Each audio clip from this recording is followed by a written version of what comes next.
The amp sims we have today are truly amazing. They just sound so good, and they effectively allow us to take our computer and turn it into a guitar amp. And not just a guitar amp, but pretty much any guitar amp we want. It could be a Fender, it could be a Vox, it could be a Marshall, it could be a Mesa, it could be a bass amp, whatever we want. Options are pretty much endless. And whether you're just jamming, you're practicing, or recording your own songs, it solves a lot of the problems that we have with tube amps. Because let's face it, for a lot of us, tube amps are too loud, they don't travel well, they're kind of a pain to record, especially in a home recording situation, and they're crazy expensive. You looked at amp prices lately? Yeah, it's kind of nuts. Amp sims solve all those problems, but maybe you've been a little hesitant to get into the amp sim game for whatever reason. Well, if that's you, you're in the right place, because today I'm going to show you all the gear you need to get set up with amp sims, how to set up the gear, what settings to check to make sure everything's good, and give you some tips and tricks to make sure you're getting high quality, professional, and inspiring guitar tones out of your computer. So let's get started. All right, before we get too far, let's talk about what even an amp sim is. Obviously, amp for amplifier, sim for simulation. Effectively, an amp sim is when a software company takes a real amp and they make a digital recreation of it so it lives on your computer. That usually includes the amp head and all the knobs and the tone options there, speaker cabinet, speakers, microphone, effect pedals. A lot of times, overdrives, delays, reverbs, they're all a little different. They all do it a little differently, but effectively it's just a digital recreation that can live on your computer and you can play your guitar through it. Okay, let's go ahead and dive into gear. As we go through each of these, I'm going to try to answer some general questions that I get and that I see out there. If you have any additional questions, make sure you leave those in the comments down below. I'm always happy to answer any questions that I can. And with that, let's get started with the first piece of gear you're going to need. Probably the most obvious one, you're going to need a computer. Now, a lot of people will ask, what kind of computer do I need? Or is my computer good enough? And essentially, as long as you have a Windows or a Mac computer, it's probably going to be just fine. Chromebooks are not going to work. They don't have a real operating system. I'm running on a 2020 MacBook Pro. It's the base model. It has the Intel chip. It has 16 gigs of RAM. So if you have anything newer than that, you're going to be more than good enough. For a lot of years, I used a 2011 iMac, and it did have some upgraded RAM, but that one works great. In fact, my son still uses it for recording on his stuff. Again, any Windows or Mac computer that's been made in the last several years that's fairly relevant, you're going to be good to go. All right, the next piece of gear you're going to need is an audio interface. And so what is an audio interface? Basically, it allows you to plug your guitar in the interface. It takes that analog signal, converts it to digital, sends it over to your computer so it can do what it needs to do. Your computer sends it back, and then your interface will change that digital information back to analog so that it can go out to headphones or your speakers and you can hear it. Now, in a lot of my videos, you'll see me using my Focusrite Claret 8 Pre, and this is way overkill for most everybody. I have this set up because sometimes I'm recording drums or full bands, and this allows me to have 16 inputs to handle all of that. But really, you don't need that. What you really need is something more like this, nice and compact, and this is the PreSonus AudioBox i2. And this is really quite a budget-friendly version. It's like $85, $89.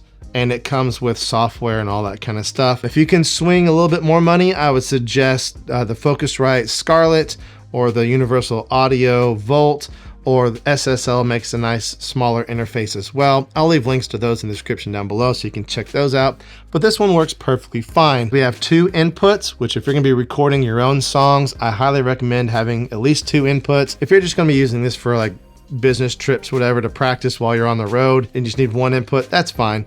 But if you're recording your own songs, highly recommend 2 inputs. These are called combo jacks, and these are really nice because you can plug in a microphone cable or an XLR cable in here, or you can just plug your guitar cable straight in the middle there, and it automatically knows which one you have connected, and it's pretty handy. I also like that they're on the front. For home studio stuff, I think having on the front is really convenient. We have a headphone jack over here, and we can adjust the volume. We have some other things we'll talk about here in just a minute. On the back, we have speaker outputs, which is pretty important if you're going to be connecting speakers. They almost all have speaker outputs on them.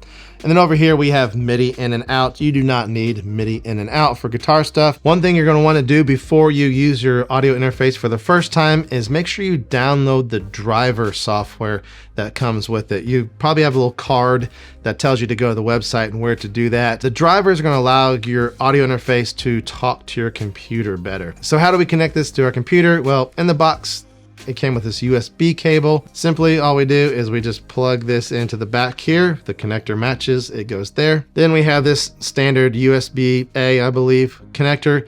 My computer only has USB-C, so I need to do this little adapter. Not a big deal. Very used to doing this as a Mac user.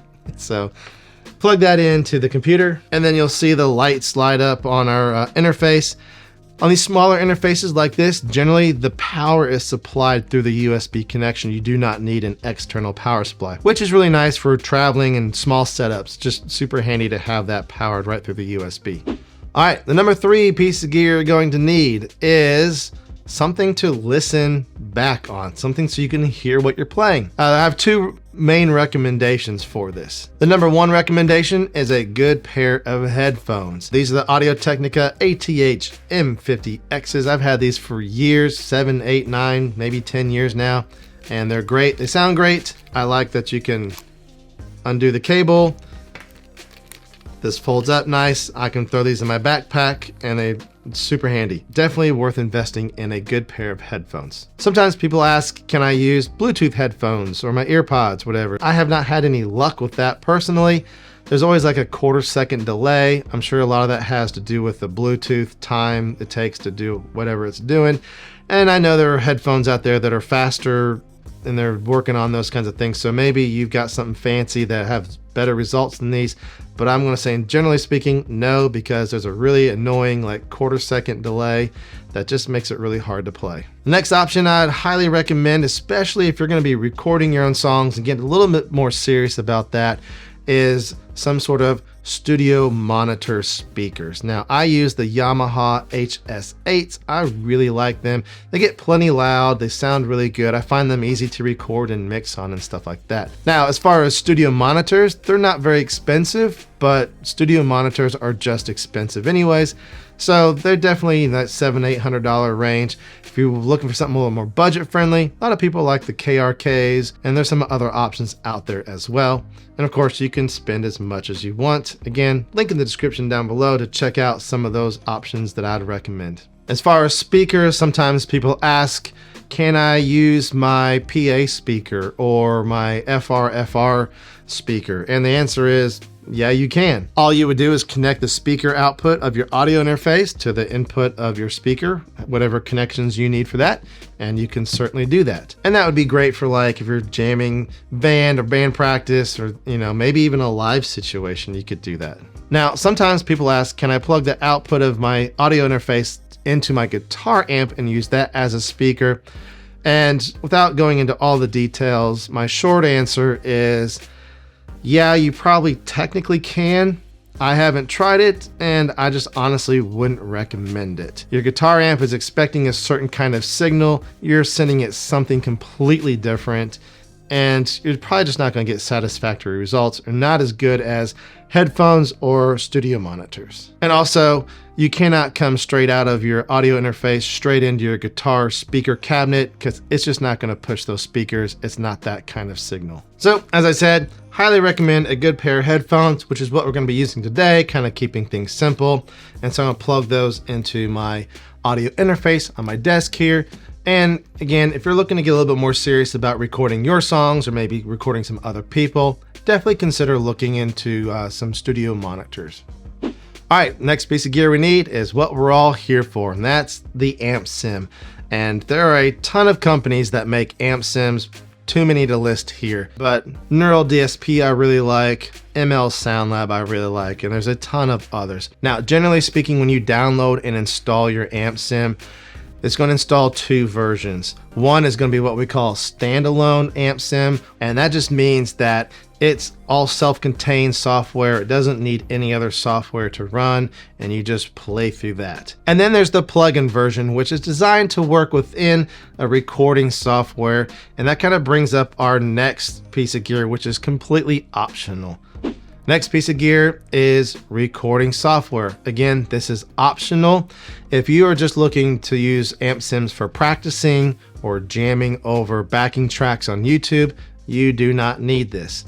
But if you're wanting to record your own songs, wanting to record other people, or record cover songs for YouTube videos, whatever, you're going to need a recording software. There are a bunch of options out there. Again, there's quite a few paid ones. There's a few free ones. I use Studio One. I used Pro Tools for years and years. Other popular ones are Logic, Cubase, and Reaper, and there's plenty of other ones out there.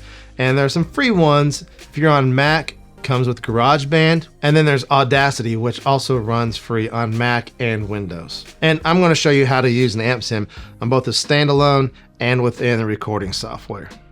So the last couple things we need is a guitar, obviously. So I'm using my Gibson Les Paul Studio today, and we're going to need a guitar cable, and we're just going to plug that in to our audio interface. Now, a couple of things to note when we plug our guitar into our audio interface. We want to make sure that our input is set to instrument level. So on this interface, you can see there's a little picture of a guitar there. You push the button in and it lights up to let us know that that's engaged. Sometimes you'll see again INST or INST for instrument, and you want to make sure that that's engaged as well. So that just sets the input on the audio interface so that it's expecting a guitar level signal. And the other thing we want to do is go ahead and turn the input gain knob on our input all the way down. And I'm going to talk a little bit more about why we do that here as we get into the AmpSim itself. All right, so now it's that time. I've got my headphones on, plugged in my audio interface, guitar also plugged into my audio interface, and that instrument level switch is on.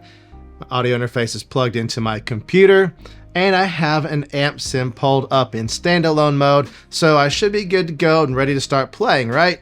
Well, almost, but not quite. First thing I need to do now is check the settings in my AmpSim to make sure everything's talking and that it's going to feel very natural when I play. So let's check that out. All right, I have an AmpSim pulled up here again in standalone mode, and this is the Amp Knob Rev C by Bogren Digital. I chose this because this is a very simple AmpSim and not a lot of extra stuff to get in the way of our discussion here. So the first thing what I'm going to do is check out the settings options, and it's going to be in a different spot depending on your AmpSim. But right here, it's down the right corner, and we click on settings right here, and it's going to pull up this window. And the options right here are very standard for most AmpSims. So the first important setting we're going to check is the input and output devices.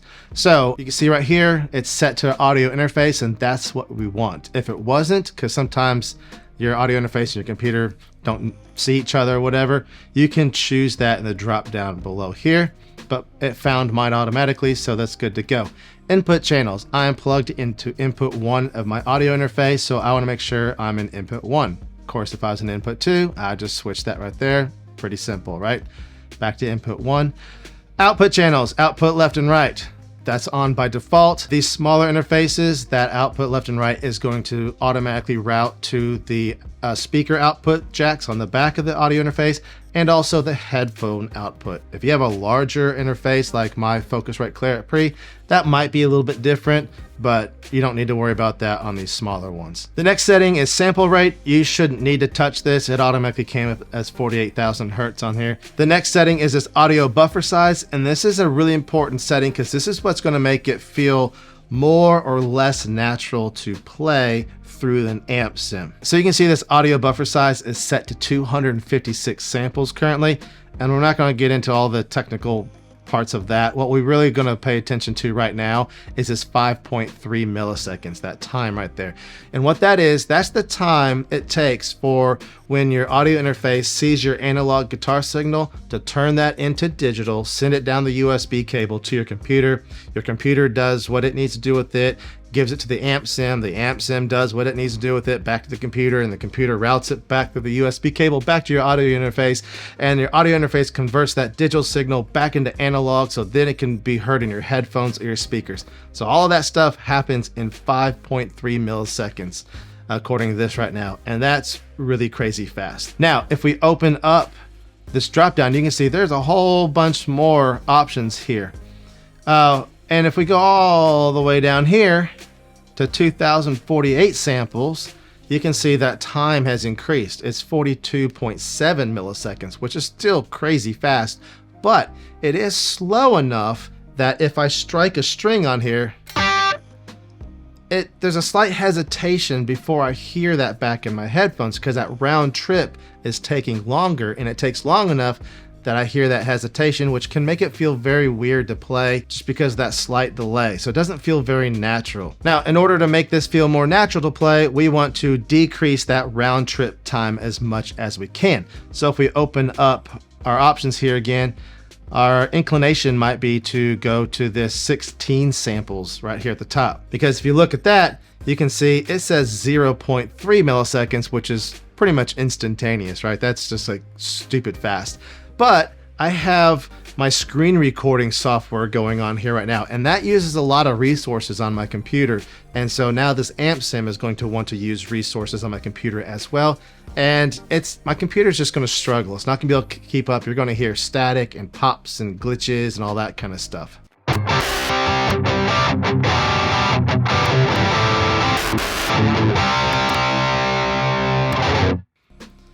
Right?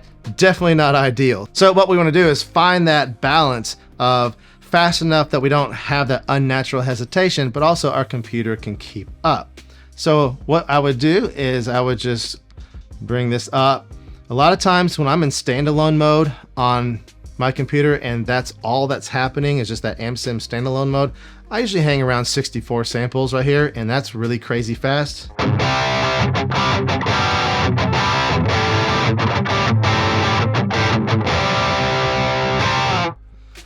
It seems to be handling it okay right now, but honestly, there's no reason why I need to have it that fast. So if I were doing this right now and I were going to be playing, I'd probably go to 128 samples and give it a little extra breathing room right there, and it's going to do just fine.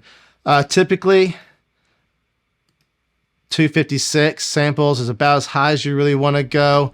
512 can be fine for practicing and stuff like that. You start getting much above that and you're going to start feeling some delay a little bit. Now, I can't really tell you the right setting to use because it's going to be really dependent on your circumstances, how fast your computer is, what other resources are being used, all those kinds of things.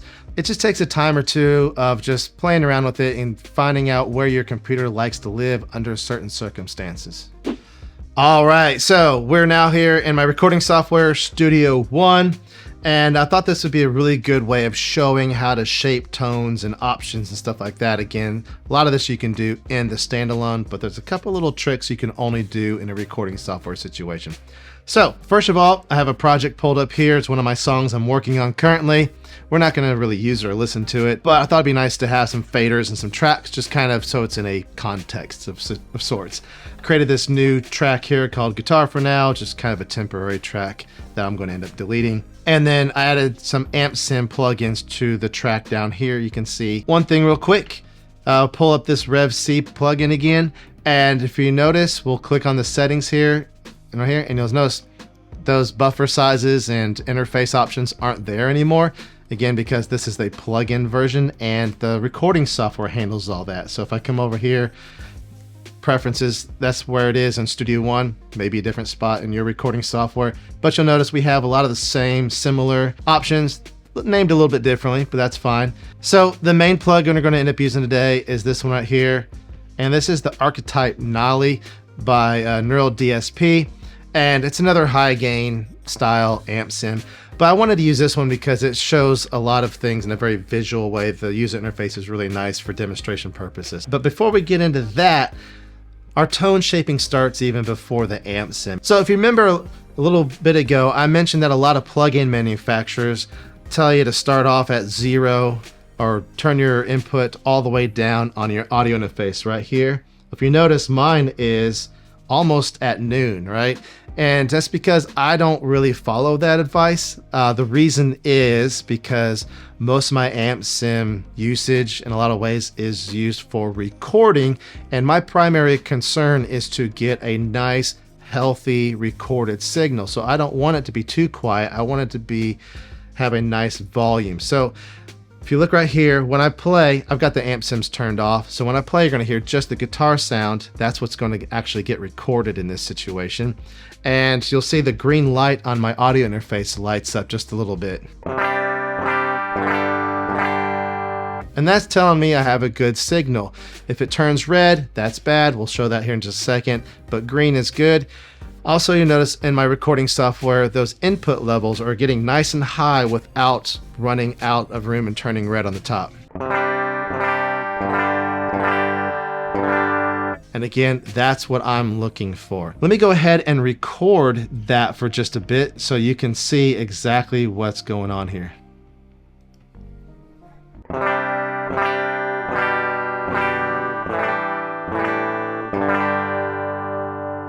So if we take a look at this, we can see there's a nice little waveform going on there and all that kind of stuff. And again, that's just the clean guitar. If we play that back, we're going to hear what we just heard. Now, let me put this right here. And if I take this input volume knob and turn it all the way down right there, you can hear it's a lot quieter. And if I hit record again,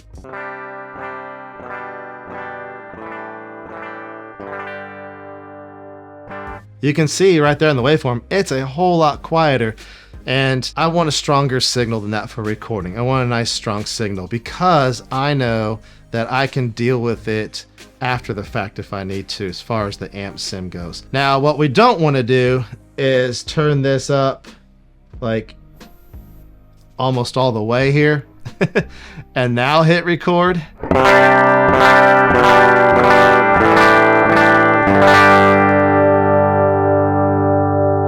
That obviously is bad. Doesn't sound good, looks bad on the waveforms.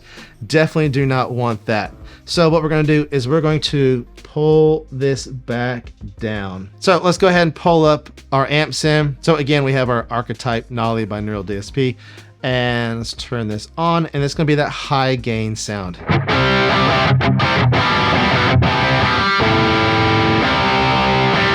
Okay, so why do the manufacturers say to start off turned all the way down in your input knob? That's basically because if you have it turned up this high like I do, with a nice strong healthy signal, you're really pushing the front end of the amp, almost like if you had a clean boost going into a real amp, like just pushing that signal real strong, and you're going to get more gain out of it. That may be what you want, but it also may not be. Let's say for some really weird reason we wanted to get a clean sound out of this essentially 5150. Well, right now we're not going to be able to do it because it's just gained up, right? So our options are, one, we could pull the gain knob down here, and let's just turn it all the way down.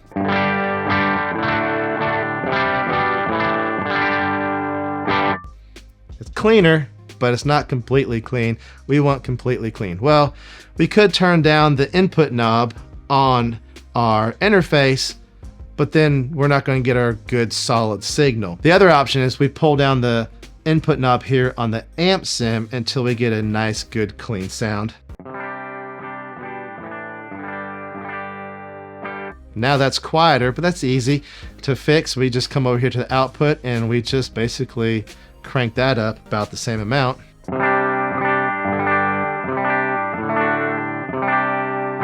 And now we got a nice, good, clean sound out of 5150 on the gain channel. Now, while this is kind of an extreme example, kind of just a silly demonstration in a way, the same thing applies for like a Fender style amp. If you're looking for cleans, but it's getting gain or overdrive a little bit too quickly, you can use this exact same thing to give it more headroom on that gain knob or the volume knob essentially. So there's lots of ways you can do this. This is how I like to work. I want a good healthy signal from the interface, and I use my input and output knobs, which pretty much every AmpSim has, and I use it to tweak that way. So that's how I get my initial good tone going into the amp sim. All right, so I've reset this amp sim back to its all nice and gained up version. Now, the next part of tone shaping is, of course, using the knobs, using the amp head like you would a regular amp. Check out the knobs, see what they do, go to the extremes and all that kind of stuff. One thing I would definitely keep in mind, especially if you have a tube amp at home and you've never been able to crank it up all the way, try playing with that master or whatever they call it on that amp sim, and a lot of times it will change how the lows and the mids and stuff work on it, and it really is a great way of shaping tone. So if we come over here, for example, this is more of a Marshall-esque kind of thing, and it sounds like this.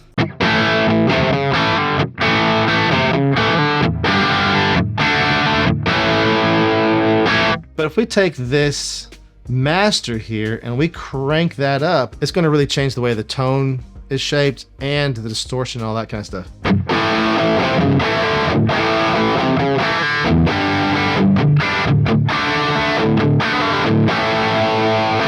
You can really hear it's got a different low end. It's a little bit flubby, but you know, maybe not a great sound, but notice how much it changes. And on a real tube amp, that's really hard for a lot of us to do at home. So definitely check that out, because that master can really shape the tone in a lot of interesting ways. Now, other obvious ways is, of course, we have pedals here. You know, a lot of amp sims have pedals and all that kind of stuff. This one happens to have a graphic EQ. But another great way of shaping your tone and really dialing it in is with the cab section. Now, again, I chose this amp sim because it's going to be really easy to demonstrate this, but you can see we have a representation of a cab here, and we have microphones on here. So let's go ahead, and this one right here is an SM57, and let's just hear what that sounds like right now, where it is. Now, if we drag this to the middle here, where it's basically right over that speaker cone, it's gonna be a bit brighter and edgier. And we didn't even change any EQ settings or anything. Now, if we take it and we drag it all the way to the outside here, it's definitely a lot darker, rounder, woolier, whatever you want to say there. Has a different tone. This works exactly the same way as it does in real life with real microphones and speaker cabinets. It's just a whole lot easier and quicker to do it here. And you can do any shade of that in between. Now let's move this kind of a little bit closer to the center without going all the way. And another thing we can do is we can change the microphone itself. So here's that 57 again. Right? And if we change it to, say, a ribbon microphone of 160. See how it's a little bit darker, rounder sounding, and all that kind of stuff. So we can change our tone just by changing the microphones. We can move the position of the microphones.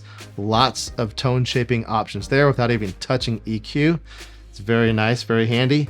Change that back to 57.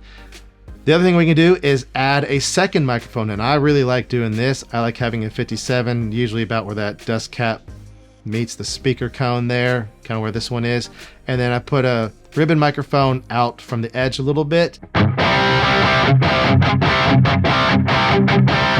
it kind of just fills out the whole frequency spectrum a little bit. And then you can mix and match and balance those out to get the sound you want there. So, tons of options there. Now, the other thing we can do, besides changing up microphones and positions, is we can actually change cabinets. And again, this is really easy to do within this amp sim. Come down here, you see we have 4 amps represented here.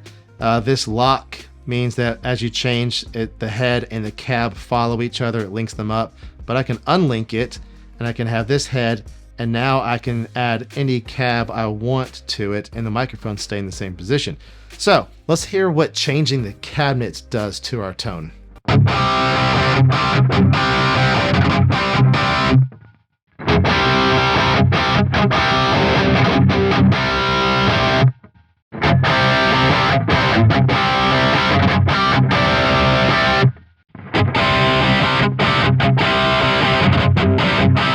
So you can hear definite differences in the high end and the mid range and how that kind of shifts those frequencies and stuff like that. So Lots of options just by changing out the cabinets. All right, so obviously this amp sim has a ton of options and things you can do, which is very cool. It's one reason I really like it. But what if we turn this one off and we go back to this Rev C here, this very simple one, and we turn this one on? And obviously we don't have all those options. We have a very simple interface right here, and this is how this one sounds straight out of the box. Let's say we wanted to try to shape the tone a little bit more. We like this dual rectifier thing going on, but we want to do something different. So we have the cab here, and we can actually do what we call load a custom IR. An IR is an impulse response. It's basically how they send frequencies and pink noise, white noise, whatever through the speakers, and record all that and make a digital profile of that speaker and the microphone combination. So what we do here is we load a custom IR, and I have mine saved right here on my hard drive. And you pick the ones you want. Let's use one from ML Sound Lab. This Mega Green here. I'm at 48 kilohertz and 24 bit. And here's all my options. Now, the idea is exactly the same as what we just saw on the cab section of that Neural DSP amp sim. So we have our cabinet here. ML is for ML Sound Lab. Mega Green is the cabinet pack for it. This 7B57 121, those are the microphones that are used, and we have A, B, C, D, and E, and those are the positions of the microphone on the speaker. A is closer to the center of the speaker. E is going to be closer to the edge. Obviously not as intuitive as the Neural DSP plugin, which is one of the reasons I like the Neural DSP plugins, but we can definitely do that here. So we have all these options here. I like to use this one right here called Mix Ready. And we just open it up, and now we have our IR on this amp, and we have gotten rid of the default cabinet that comes with it. And if we go back,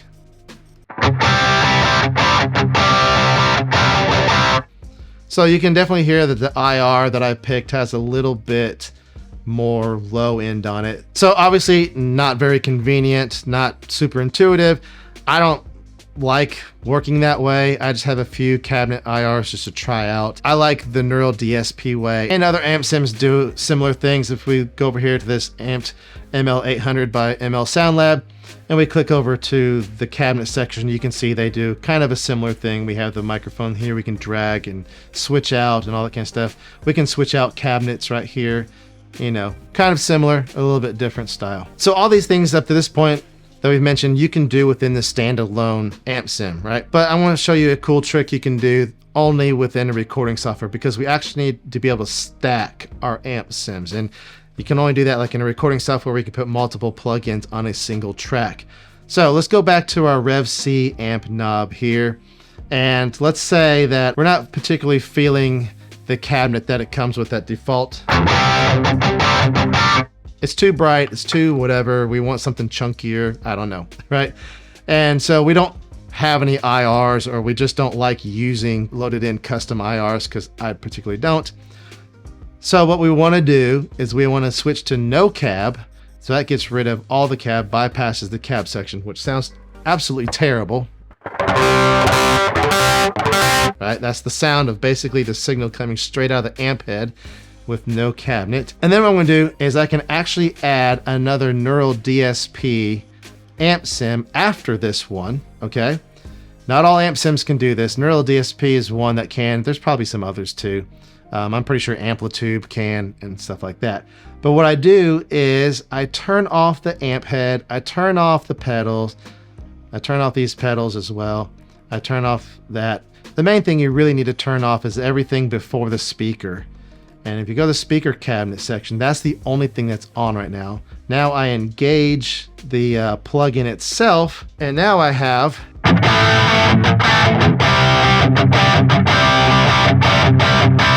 essentially this Neural DSP cabinet with all the user interface of the microphones and all that kind of stuff. And I have this Rev C running through that instead. So I'm using this amp with no cab of any kind on it, running into this plugin, only using this cab, So now I can switch out these microphones and all that kind of stuff. So I can not just mix and match cabinets and microphones within a plugin or an amp sim, I can mix and match amp sims now. Really handy, really cool option, a bit nerdy, but a lot of fun. Doesn't always work great, just kind of depends, but I love having that option available. There's no way I could do this in real life with real gear. Don't have the time, don't have the space, don't have the money for all of that, right? Amp sims make all that stuff possible. If you have any further questions, make sure you leave those in the comments down below. Check out that description box and grab your free guide, 7 recording mistakes that ruin mixes. Talks about getting great tones, great recordings of your songs. So when you get to mix time, it already sounds amazing because fixing it in the mix really isn't a thing. So check that out. Also songwriting resources down there as well. Thank you so much for watching. Have a good one.